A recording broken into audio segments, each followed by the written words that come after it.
University తరపు నుంచి అలాగే ఇచ్చేసిన మీ అందరి తరపు నుంచి తెలియజేసుకుంటూ వారికి వేదిక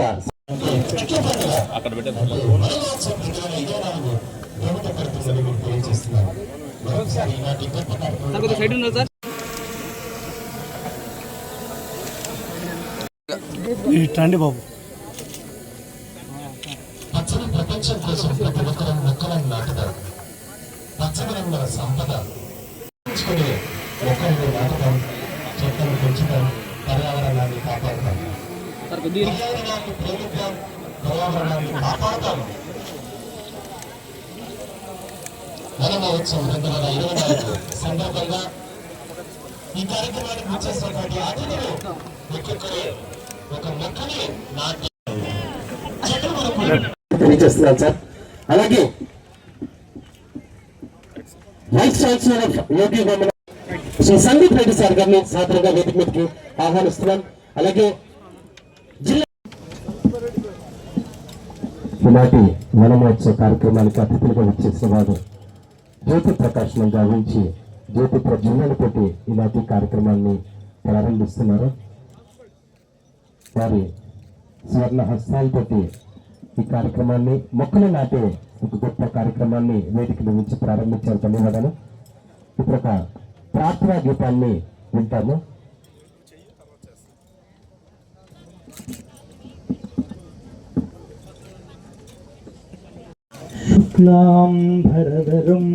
విష్ణు అంటే కడపను కానీ మనం ఏమనుకుంటాం, ఏదో రాళ్ళు లేకపోతే రప్పులు అనుకుంటాం, కానీ అసలు కడపకి తెలియని పోతే అక్కడంతా వైల్డ్ లైఫ్ కానీ రిచ్ ఫారెస్ట్ కానీ కనిపిస్తుందో అంతకంటే గొప్పగా ఇక్కడ మనకి ఫారెస్ట్ ఉంది. సార్ ఇక్కడ ఎర్రచంద్రం మేము పెంచుతున్నాము, మంచి దిట్టంగా వచ్చింది అంటే ఒకటే అన్నాం. ఎర్రచంద్రం మనం నేచర్ని ఎంత జెంటికల్లీ మాడిఫై చేయాలనుకున్నా మనం చేయలేము. సో ఇక్కడ మనకు ఉంటారు. నాకు ఇక్కడ ఈ జిల్లాలో పనిచేయడం అన్నది నేను ఏమి అన్నది చెప్పాలి. ఫారెస్ట్ డిపార్ట్మెంట్ స్టాఫ్కి అంటే compare to other departments man power పరంగా అదొక కాన్కరెంట్ సబ్జెక్ట్. అంటే ఒక పక్క స్టేట్ గవర్నమెంట్కి సమాధానం ఇవ్వాలి, సెంట్రల్ గవర్నమెంట్కి సమాధానం ఇవ్వాలి. సో ఈ కానీ బెంగళూరు, కడప, విజయవాడ కానీ, కడప టు తిరుపతి రోడ్డు కానీ, అలాగే మనకి ఇప్పుడు ప్రొద్దుటూరు టు జమ్మలమడుగు రోడ్డు కానీ మనకు కదులుతాయి. సో ఈ సందర్భంగా నేను ఒక్క మా వైపు నుంచి ఇచ్చే అష్యూరెన్స్ ఏంటంటే, సార్ మా వైపు నుంచి గవర్నమెంట్ కానీ మన ఫోకస్ అంతా నగరం ఉంది. సో మన కడప జిల్లాలో ఉన్న ఆల్ అర్బన్ లోకల్ మీ కోఆపరేషన్తో ఇంకొక 4-5 నెలల్లో మేము ఖచ్చితంగా ఆరంభిస్తాము. అలాగే నా కలెక్టర్ సార్ని కూడా ఒకటి రిక్వెస్ట్, ల్యాండ్ కనుక మనం చూడగలిగితే ఖచ్చితంగా మైదుకూరు, ఎర్రగుంటలో కూడా మనం ఒక నగరం చేస్తే రాబోయే 5 అంటే ఇది మన గవర్నమెంట్ ఆఫ్ ఇండియా చేయండి. ఒకసారి ఎంత కుదిరితే అంత చేయండి, 10 లక్షలు 15 లక్షలు చేయండి. బట్ తర్వాత సంవత్సరం మాత్రం ప్రతి జిల్లాకి 21st సెంచరీలో మోస్ట్ ఇంపార్టెంట్ లింకేజ్ ఏంటి అంటే సాయిల్ అండ్ మాయిశ్చర్ కన్జర్వేషన్. ఒక చెట్టు కనుక మనం పెంచగలిగిన వాళ్ళం అయితే అక్కడ వరదలు రాకుండా ఆపగలం. భూమి మన ప్లానెట్ అర్త్ కూడా మన తల్లిలాగా ఉంది. ఈరోజు నాటిన చెట్టు ఆ అమ్మ కోసం కూడా మనం పెట్టాము.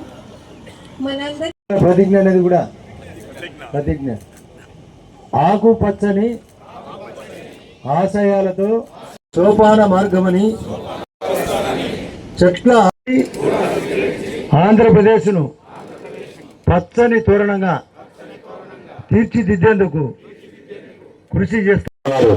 ఇంత ఘనంగా యోగి వేమన యూనివర్సిటీ ప్రాంగణంలో వన మహోత్సవం 2024 కార్యక్రమాలు, అలాగే విద్యార్థులకి, అలాగే అతిథులకి, ముఖ్యంగా అటవీ శాఖ అధికారులకి ఇచ్చేసిన జిల్లా ఆహ్వానాలు తెలియజేసుకుంటున్నాం.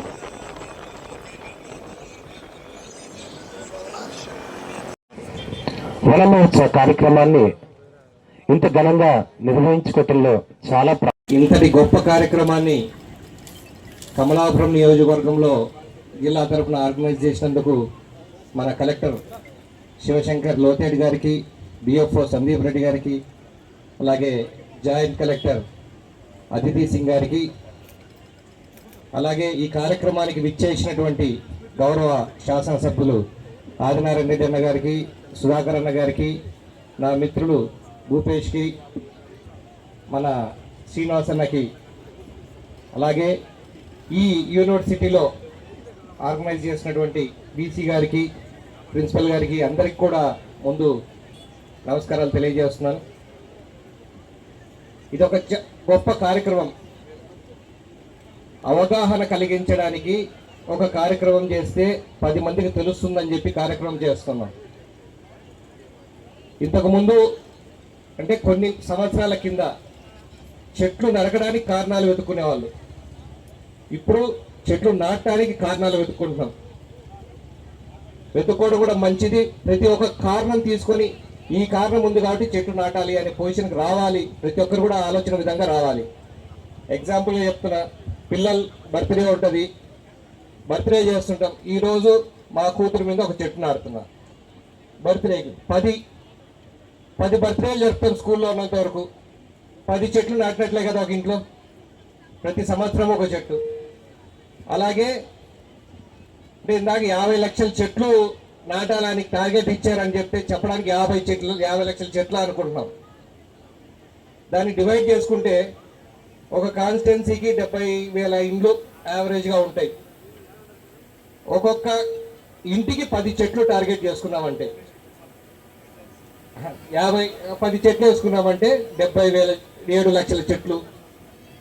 7 కాన్స్టిట్యున్సీలకి 49 లక్షలు. అట్లా 50 లక్షల చెట్లు హ్యాపీగా వచ్చేసినాయి.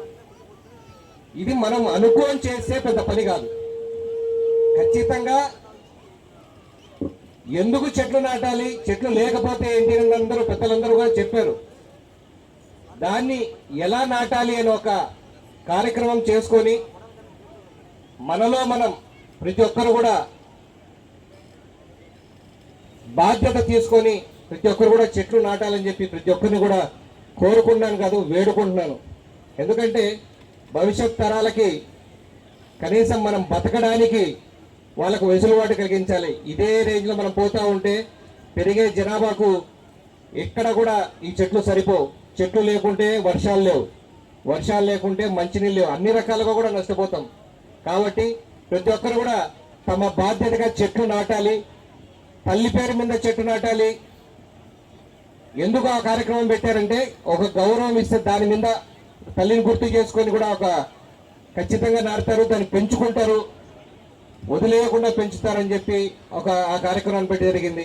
అలాగే మీకు ఇష్టమైన వాళ్ళ పేరు మీద ఎవరి పేరు మీద కూడా చెట్లు నాటచ్చు. దాన్ని సంరక్షించుకోండి, కారణం వెతుక్కోండి. ప్రతిసారి కూడా చెట్టు నాటడానికి నాకు ఏం కారణం కావాలని చూసుకుంటా పోతే పెద్ద పని కాదు. అందరూ కూడా వాళ్ళల్లో వాళ్ళు మిగతా వాళ్ళు కూడా చెప్పి చెట్లు పెంచమని చెప్పి కోరుకుంటా ఉన్నాను. ఈ అవకాశం నాకు ఇచ్చినటువంటి ఈ కార్యక్రమాన్ని కమలాపురం కాన్స్టిట్యున్సీలో చేసినటువంటి మరొక్కసారి అధికారులందరికీ కూడా కృతజ్ఞతలు తెలియజేస్తూ సెలవు తీసుకుంటున్నాను. థ్యాంక్ ఈ వన మహోత్సవం అంటే చెప్పుకునేకి చిన్నదే, కానీ ఈ వన మహోత్సవం వల్ల ఎన్నో అందరికి తెలిసిన విషయాలు తెలుసు. ఒక చెట్టు నాటితే ఆ చెట్టు వల్ల వచ్చినటువంటి గాలి, ఆక్సిజన్ మనకెంత ప్రాణదాతగా ఉంటుంది. అదే రకంగా కరోనా టైంలో ఎంతోమంది ప్రాణాలు పోయినటువంటి సందర్భంలో చెట్ల కింద కూర్చొని ఆ చెట్టు గాలి పుచ్చుకొని ఎంతోమంది ప్రాణాలు కాపాడినాం. ఎంతోమంది ఊళ్ళో లేకుండా ఊరు బయటకు వచ్చి చెట్ల సందర్భంలో ఉన్నటువంటి పరిస్థితి ఎంతోమంది చూసినాం. చెట్లను మనం తల్లిదండ్రులు మన తల్లి ఏ రకంగా చిన్నప్పుడు మనకు సాగుతుందో అదే రకంగా చెట్టును సాగితే చెట్టుకు ఒక మహత్వమైనటువంటి వృక్షాలు, దానికి వచ్చిన ఫలాలు కూడా మనం అందరం తీసుకుంటాం, మనం అందరం తింటాం. ఖచ్చితంగా ఈ వన మహోత్సవం అనేది చాలా గొప్ప కార్యక్రమం. ఈ కార్యక్రమంలో మనం అందరం పాలు పంచుకొని ఈ వన మహోత్సవాన్ని చేసిన దానివల్ల మనకు గాలి ఒకటే కాదు, నీరు, వర్షాలు అన్ని సమృద్ధిగా పొందాలంటే చెట్లు ఉండాలి. ఖచ్చితంగా ప్రతి ఒక్కరు కూడా ప్రతి పుట్టినరోజు కూడా ఒక చెట్టు నాటిన ఎన్నో చెట్లు మనకు ఈ వన ప్రయోజనం జరుగుతుంది. కాబట్టి మన అందరూ కూడా తెలియజేసే ఒకటే, ఈరోజు వన మహోత్సవంలో చేసినటువంటి కార్యక్రమం ప్రతి ఒక్కరు పార్టిసిపేట్ చేసి వాళ్ళ బంధువులు కానీ వారు కానీ అందరూ వచ్చినటువంటి అందరికీ చెట్లు నాటితే మనం చెట్లలో బ్రహ్మాండంగా అభివృద్ధి చెప్పి సందర్భం తెలియజేసుకుంటూ, ఈ ఫారెస్ట్ డిపార్ట్మెంట్ కూడా మన డిఎఫ్ఓ గారు చెప్పారు, సుమారు 7,50,000 ఎకరాలు ఉన్నాయంటే మన కడప జిల్లాలో చాలా గొప్ప విషయం. అదేవిధంగా చెట్లు నరికేటప్పుడు కూడా చాలామంది ఆలోచించుకోవాలా, ఆ చెట్టు వల్ల మనకి ఎంత ఫలితం ఉంటుంది. ఆ ఫలితాన్ని కూడా కొంతమంది ఎంతోమంది చెట్లు నరికేస్తున్నారు. ఆ నరికేదాన్ని కంట్రోల్ చేసేదానికి ఫారెస్ట్ డిపార్ట్మెంట్ కూడా బాగా శ్రమిస్తున్నారు. వారికి కూడా వాళ్ళకి అభినందనలు తెలియజేసుకుంటున్నా. ఈరోజు ఈ కార్యక్రమంలో ఎంతోమంది మన రాష్ట్రంలో ఎన్నో కార్యక్రమాలు చేస్తున్నారు. ఆ కార్యక్రమం మైలుకు మన కడప జిల్లాలో ఈరోజు అద్భుతంగా చేసేందుకు అందరికీ కూడా ధన్యవాదాలు తెలియజేసుకుంటూ సెలవు తీసుకుంటాం.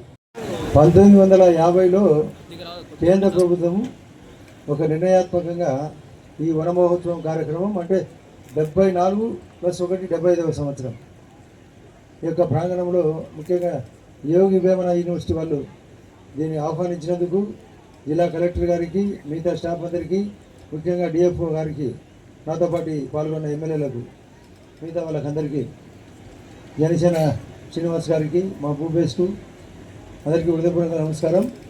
సబ్జెక్టు పరంగా నేను ఇంతకుముందు ఒకసారి కలెక్టర్ గారికి చెప్పిన మొక్క నాటడం కాదు, దాన్ని కాపాడాలి. ఇంతకుముందు ఒక చాలా సామెత ఉండేది. ఉదయాన్న మంత్రి మొక్క నాటడం, మధ్యాహ్నంకి వచ్చేలకు అది మేక తినేది, సాయంత్రం వచ్చేలకు ఆ మేకను మంత్రి కోసుకొని తినాడు. ఆ పరిస్థితి వస్తే నాటడం కూడా వేస్ట్, ఏదో టైంపాస్ అది. ఇప్పుడు ఇక్కడ నాటిన మా తల్లి పేరుతో కానీ ఇక్కడ మేమందరం నాటాం. వాటిని కాపాడడంతో పాటు జిల్లాలో ఎవరి కొద్దీ వాళ్ళు నాటిన తర్వాత కాపాడితేనే. నేనైతే సింపుల్గా చెప్పే భాష, మొక్కలు నరికితే నరకం, మొక్కలను కాపాడితే స్వర్గం. కాపాడితే స్వర్గం, నరికితే నరకం. మన చేతిలోనే ఉంది. నిన్ననే యోగి వేమన యూనివర్సిటీలో ఒక శతకం కూడా రాసినారు. తను తాను తెలుసుకుంటే తానే బ్రహ్మ అని, తెలుసుకోకపోతే కర్మ అని. మనం తెలుసుకుంటామా, తెలుసుకోకపోవా? మొక్క నాటి బతికిస్తామా, నాటకుండా నరుకుతామా? అసలు చెట్టుది నేను ఒక ఐ డాక్టర్తో డిస్కస్ చేశాను. చెట్టు గురించి నీ అభిప్రాయం చెప్పని. ఇప్పుడు మీరు చెప్పినారు చాలా విషయాలు. ఆక్సిజన్ అని, కార్బన్ డైఆక్సైడ్ పీల్చుకుంటుందని, ప్లస్ కలపనిస్తుందని, తేనెకు ఉపయోగపడుతుందని, నీడనిస్తుందని, గట్టు దగ్గర ఉంటే పర్యావరణ రక్షణ చేస్తుందని. నేనైతే మన రోడ్డు వెంట నాటితే ఒక శుభసూచికమే కాకుండా ఎక్కడన్నా మలుపు ఉందంటే దూరంగా ఉంటే ఆ చెట్టు చూస్తే అక్కడ మలుపు ఉంది అనేది అర్థమవుతుంది. రోడ్డు యాక్సిడెంట్ జరగకుండా కూడా కాపాడుతుంది. అన్నిటికంటే ముఖ్యం కంటి డాక్టర్కి చెప్పిన కంటి చూపును కూడా పెంచుతుంది. పచ్చదనాన్ని చూస్తే కంటి చూపు, ఎర్రదనాన్ని చూస్తే కంటి చూపు తగ్గిపోతుంది. ముఖ్యంగా పోలీస్ డిపార్ట్మెంట్ వాళ్ళు ఫారెస్ట్లో కూమింగ్ చేసినప్పుడు వాళ్ళు చాలా కష్టపడి కళ్ళంతా ఎర్రబడినప్పుడు వాళ్ళ కండిషన్ పెట్టారు, మీరు కొంచెంసేపు చెట్ల కింద పడుకొని చెట్టు చక్కగా చూడండి అని. అంటే చెట్టు ఆ రకంగా డిపార్ట్మెంట్ వాళ్ళకు కూడా ఉపయోగపడుతుంది. కాబట్టి మన కొద్దీ శక్తి కొద్దీ మనం ఎంత ఉపయోగపడేటట్టుగా చేస్తే అంత ఉపయోగం. ఇప్పుడే మా ఎమ్మెల్యే గారు చెప్పినారు, పుట్టా సుధాకర్ యాదవ్ గారు, కరోనా టైంలో కూడా నిజంగా చెట్టు వలన చాలామంది చెట్టు ముందర ఉన్నటువంటి ప్రమాదం జరగలే. చెట్టు లేకుండా చాలామంది పొడవైన ఇంట్లో ఉండి లోపలికి ఆక్సిజన్ లేక వాళ్ళు హాస్పిటల్లో చెప్తే ఆక్సిజన్ తక్కువ వచ్చి, ఊపిరి తక్కువ వచ్చి పోయినారు కూడా చాలామంది. అంటే కరోనాను కంట్రోల్ చేయగలిగినది చెట్టు. అందులో కొన్ని మొక్కలు ఉన్నాయి, బయట నాటితే బ్రహ్మాండంగా ఇంట్లోకి వాసన కూడా వస్తాయి. నటిపోయినది పారిజాత మొక్క అంటే సువాసన కూడా అందిస్తాయి. దేవుని బొమ్మలు కూడా ఉపయోగపడతాయి, ఇంట్లో కలప కూడా ఉపయోగపడతాయి. ఇన్ని రకాలుగా ఉపయోగపడేది చెట్టు. ప్రకృతిని కాపాడితే అది మనల్ని కాపాడుతుంది. అక్కడ తిరుమలలో రక్షించారు, ధర్మం రక్షితో రక్షితనే కాకుండా వృక్షో రక్షితో రక్షిత అని. అంటే వృక్షము నాటితే అది మనల్ని కాపాడుతుంది, ధర్మాన్ని రక్షిస్తే ధర్మాన్ని కాపాడుతుంది. మనం మంచి చేస్తే, ధర్మం చేస్తే దేవుడు మన జోలిలోకి వస్తాడు. కానీ అధర్మం చేస్తే ఆటోమేటిక్గా దయ్యం మన చుట్టూ ఉంటుంది. కాబట్టి చెట్టు నాటితే ధర్మంతో పాటు దైవం కూడా కలిసి వస్తుంది. అది అందరికీ ఉపయోగపడుతుంది. మనమందరం హృదయపూర్వకంగా ఇక్కడ ప్రతిజ్ఞ కూడా ఉంది, మేము చెట్టు నాటుతాం, చెట్టును కాపాడుతాం, తల్లి పేరుతో నాటుతాం. మన పిల్లలకు కూడా చెట్టు యొక్క ప్రాశస్త్యం చెప్పాలి కూడా. నర్సరీ అనే కార్యక్రమం ఉంది. మన పిల్లలకు నర్సరీ కార్యక్రమం స్కూల్లో అయితే చేసేటప్పుడు నర్సరీ ఎట్లనో మన యొక్క ఫారెస్ట్ డిపార్ట్మెంట్లో ఉండే నర్సరీని కూడా కాపాడాల్సిన అవసరం మనకు ఎంతైనా ఉంది. నేను ముఖ్యంగా ఇక్కడికి వచ్చేటప్పుడు నాకు కూడా ఏదో ఒక తోచిన సాయం చేయాలని ఒక 410 అడుగుల 12 అడుగుల పండ్ల మొక్కలు కూడా తెచ్చి ఫారెస్ట్ ఆఫీసర్కి కూడా అందజేయడం కూడా జరిగింది. ఎంత చేతనైతే మనము నాటాలా, మన నలుగురికి ఇచ్చి నాటేయాలా. నేను ఇంతకుముందు జమ్మనడుగులో మా వాళ్ళకు పెద్ద 15 అడుగుల చెట్లు నేను కడియం నుంచి తెస్తే ఊర్లో ఒక్కడ నాట్లే. లాస్ట్కి పోలీస్ డిపార్ట్మెంట్ వాళ్ళని పెట్టి నాటించిన. అప్పుడు చెప్పిన అదే మన సైడు సార్ కలెక్టర్ గారు, మన సైడు డబ్బును లెక్క అంటారు కడపలో, మీకు ఆ లెక్కాచారం తెలుసో లేదో, కడపలో డబ్బును లెక్క అంటారు. లెక్క చెట్లు తెచ్చిస్తే మాత్రం చాలా మంది నడతారు. లెక్కటి ఏమన్నా ఉంటే చూడండి, లెక్క కాయాలి. మామూలుగా మొక్కలు లెక్క రెడీగా మళ్ళా ప్రమాదం ఉంది. 500 కాగితాలు తెచ్చిచ్చి నాకు 2000 కాగితాలు తెచ్చిలేదంటారు. 2000 రూపాయల కాగితాలు కదా తెచ్చేయాల్సింది. మేము ఓటుకు లెక్కే, మొక్కకు లెక్కే, ఇట్లా తయారైంది ఈ వ్యవస్థ. ఈ వ్యవస్థలో పోతే తప్ప ఈ చెట్టుకు, ఈ సమాజానికి మంచి జరగదు. అధికారులు కూడా ఫోన్లు చేసి అడుగుతారు, మేము ఓటు వేసినా మాకేమిస్తారని. ఇవి చెప్పకూడదు కొన్ని. ఇప్పుడు చెట్టు ఒకటి నాటడం కాదు, సమాజాన్ని కూడా బాగు చేసే దానికోసం అందరూ తోడ్పడితే అది మంచి జరుగుతుంది. చెట్టు అంత విలువైంది, అది పవిత్రమైంది, అది దైవికమైంది. అసలు నేను ఒకసారి అయోధ్య దగ్గరికి పోయినప్పుడు నరేంద్ర మోడీ గారు ఆ టెంపుల్కు, పాత టెంపుల్ తీసేసి కొత్త టెంపుల్ కట్టేటప్పుడు పారిజాతం అనే మొక్క నాటారు. నేను అక్కడ చెప్పొచ్చిన, నేను కూడా ఒక 1000 మొక్కలు అయోధ్య టెంపుల్ చుట్టూ పారిజాతం మొక్కలు ఇస్తామని, అంటే నైట్ క్వీన్ మొక్కలు. కాబట్టి ఎవరి కొద్దీ వాళ్ళు సాయం చేసేది అంటూ ఉంటే ఈ పరిస్థితులు మారుతాయి. దయచేసి ఆ పాత కల్చర్ తీసేసి మనమందరం ఈ వన మహోత్సవం కార్యక్రమానికి పాల్గొన్న ప్రతి ఒక్కరు ప్రతిజ్ఞ చేసి మేము కనీసం 10 మొక్కలు నాటుతాం. ఆ 10 మొక్కలను చెట్టు అయ్యేంత వరకు కాపాడుతామనే ఉద్దేశంతో ఉంటే మన తల్లిదండ్రులకు, మన సంతానానికి, సమాజానికి, దేవునికి అందరికీ ఉపయోగపడే తీరులో ఉంటుందని హృదయపూర్వకంగా అందరికీ నా యొక్క ఆలోచన చెప్తూ నమస్కరిస్తూ సెలవు తీసుకుంటున్నాను. ఇది ఇప్పుడు మనకున్న అన్ని పర్యావరణ సమస్యలు కూడా ప్రధానమైన కారణం అవుతుంది. ఏ మాత్రం మనం చేసే పనుల్లో ఏ మాత్రం కార్బన్ డైఆక్సైడ్ కానీ కార్బన్ మోనాక్సైడ్ కానీ రిలీజ్ అవుతుంది అంటే టెంపరేచర్ పెరుగుతుందని లెక్క. అప్పట్లో కరెంట్ లేదు, అప్పట్లో ఏసీ లేవు, అప్పట్లో ఫ్యాన్లు లేవు. కానీ అప్పుడు జనాలు ఎలా ఉన్నారు? అప్పుడు మనకి ఇవన్నీ ఎందుకు అవసరం రాలేదు అంటే అప్పుడు కార్బన్ డైఆక్సైడ్ అది ఉండాల్సిన మోతాదులో అది ఉంది. అట్ ది సేమ్ టైం పర్యావరణంలో చుట్టూ మనకు కావాల్సిన చెట్లు కానీ అన్నీ కూడా ఉన్నాయి. అవునా కాదా? మనం ఏ కార్యక్రమం అవగానే మనకు ఫస్ట్ ఏ ప్రోగ్రామ్ అవగానే మనం ముందు మన జాతీయ గేయంతో మనం స్టార్ట్ చేసుకుంటాం. వందే మాతరం. వందే మాతరం అంటే ఏంటి? వందే నమస్కారం, మాతరం తల్లికి నమస్కారం. ఎవరి తల్లి? భరతమాత. భరతమాతకి నమస్కారం. మరి అందులో ఏమని ఉంటుంది? సుజలాం, సుఫలాం, మలయజ శీతలం, సస్యశ్యామలం. ఈ 4 కూడా మనం పాడేటప్పుడు కానీ చేసేటప్పుడు కానీ మనం మననం చేసుకోవాలి. ఎందుకు మననం చేసుకోవాలంటే ఎటువంటి తల్లికి మనం నమస్కారం చేస్తున్నామంటే ఏ తల్లి అయితే మనకు సుజలాం మంచి నీరుని అందిస్తుందో, ఏ తల్లి అయితే మనకు సుఫలాం మంచి ఫలాలను అందిస్తుందో, సుజలాం సుఫలాం మలయజ శీతలం, ఏ తల్లి అయితే మనకి మంచి గాలి ఇస్తుందో. చూడండి, మలయజ శీతలం ఒక మంచి చక్కటి గాలి. మలయం అంటే కొండ అనమాట. కొండ వాళ్ళు నుంచి వచ్చే చల్లటి గాలుని ఇస్తుందో. సస్యశ్యామలం, సస్యం అంటే అగ్రికల్చర్. ఏ తల్లి అయితే మనకి చక్కటి వ్యవసాయం పండించుకునే విధంగా మనకు చేస్తుందో అటువంటి తల్లికి నమస్కారం. అంటే ఈ రోజున ఏదైతే మన తల్లి పేరుతో చెట్టు ఒక నాటే కార్యక్రమం చేస్తున్నామో అది చేస్తే మనం నిజంగా భారతమాతకి మనం నమస్కారం చేస్తున్నట్టు. ఎందుకంటే మనం ఇందాక అనుకున్నట్టుగా సుజలాం సుఫలాం మలయజ శీతలం సస్యశ్యామలు అన్నీ కూడా మనకి సమకూరుతాయి. ఇది మనందరం కూడా పిల్లలు కానీ పెద్దలు కానీ అందరూ ఆలోచించాలి. మరి ఎందుకు మనము ఈ కార్యక్రమం ఇలా చేసుకోవాలని అంటే జనాభా పెరుగుతుంది. స్వాతంత్రం వచ్చినప్పుడు 33 కోట్ల జనాభా, ఇప్పుడు 147 కోట్ల జనాభా. నేను 10th క్లాస్లో ఉండేటప్పుడు ప్రపంచ జనాభా 540 కోట్లు, ఇప్పుడు 800 కోట్ల జనాభా. మరి ఇంతమంది జనాభా ఉంటే వాటి అవసరాలు ఎలా ఉన్నాయి, వాళ్ళు ఉపయోగించిన వస్తువులు ఉపకరణాలు వాటి అవుట్కమ్ ఎలా ఉంటుంది, ఇవన్నీ మనం చూస్తే మొత్తం మనకున్న వాతావరణం యొక్క స్ట్రక్చర్ నిర్మాణం ఏదైతే ఉందో అదంతా కూడా అసమతుల్యంగా తయారవుతుంది. ఆ అసమతుల్యతను, ఆ ఇంబ్యాలెన్స్ని మనం బ్యాలెన్స్ చేయాలంటే దానికి మన ముందున్న సులువైన మార్గం, ఏకైక మార్గం చెట్టే. ఆ చెట్టు నాటాలి.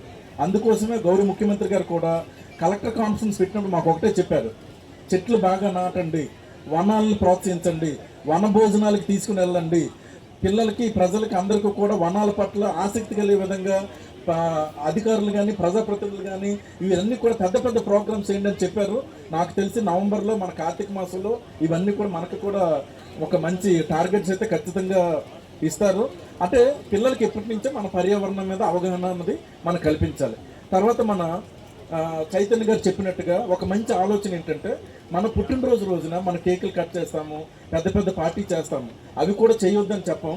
వాటితో పాటు మన పిల్లల్ని వాళ్ళ పేరు మీద మన క్యాంపస్లోనో లేకపోతే పిల్లలు చదువుతున్న స్కూల్ క్యాంపస్లోనో వాళ్ళు చదువుతున్న కాలేజ్ క్యాంపస్లోనో అక్కడ క్యాంపస్లో మనం చెట్టు నాటే కార్యక్రమం చేస్తే ప్రతి ఒక్కరు కూడా వాళ్ళ స్థాయిలో వాళ్ళు చేస్తూ ఉంటే వాళ్ళ పేరు మీద వారు నాటితే ఖచ్చితంగా ఇది నా పేరు మీద ఉంది చెట్టు, దీన్ని ఎలాగని నేను సంరక్షించుకోవాలి అని చెప్పి ఒక ఇంపార్టెన్స్ అన్నది వాళ్ళకి తెలుస్తుంది. కాబట్టి దానిని వాళ్ళు కాపాడుకుంటారు. అందువల్ల ఇది మన తల్లిదండ్రులుగా మన పిల్లలందరితో కూడా ఇది చేయాలి. వాళ్ళకి అదే ఎవరి పేరైనా సరే వాళ్ళు నో కామెంట్స్. సో అయితే దానికి మనం చేయాల్సింది ఏంటంటే ఫారెస్ట్ డిపార్ట్మెంట్ వాళ్ళు ఏంటంటే దీనికి ఏదైనా సరే స్కూల్స్లో వీటిలో ఒక ప్రోగ్రామ్ డిజైన్ చేసి మనం ప్రతిరోజు మనం చెప్పడం కూడా కాదు కాబట్టి ఒక సిస్టమేటిక్గా ఒక కొన్ని డేస్ పెట్టుకొని ఆ డేస్లో మండల వైజ్ కానీ కాన్స్టిట్యున్సీ వైజ్ పెట్టుకొని పిల్లల్లో ఈ మనం కానీ వీటి మీద ఒక అవగాహన కల్పించడం అన్నది ఒకటి చేయాలి. తర్వాత మనం ఇంకొకటి నాకు అనిపించింది ఏంటంటే మనకి ఎలాగైతే తెలుగు తల్లి ఉందో మనకు తెలుగు తల్లి ఉంది, మనకు భరతమాతకి ఏమీ ఇమాజినేషన్ లేదు. కానీ ఇప్పుడున్న అవసరాల దృష్ట్యా మీరు ఒక వనమాతను కూడా మీరు ఒక విగ్రహాన్ని అన్నది ఒక ఐడల్గా మన డిపార్ట్మెంట్ ఆరాధించే విధంగా ఎక్కడైతే మన ఫారెస్ట్ ఉందో అక్కడ మనం పెట్టుకొని ఆ సింబల్లోనే మొత్తం పర్యావరణం సమస్యలు పరిష్కారం రిఫ్లెక్ట్ అయ్యే విధంగా ఏదైనా మనం డిజైన్ చేస్తే అంటే మన కడప జిల్లాలో దాన్ని మనం బాగా ప్రమోట్ చేద్దాం ఎక్కడెక్కడైతే అవసరమో.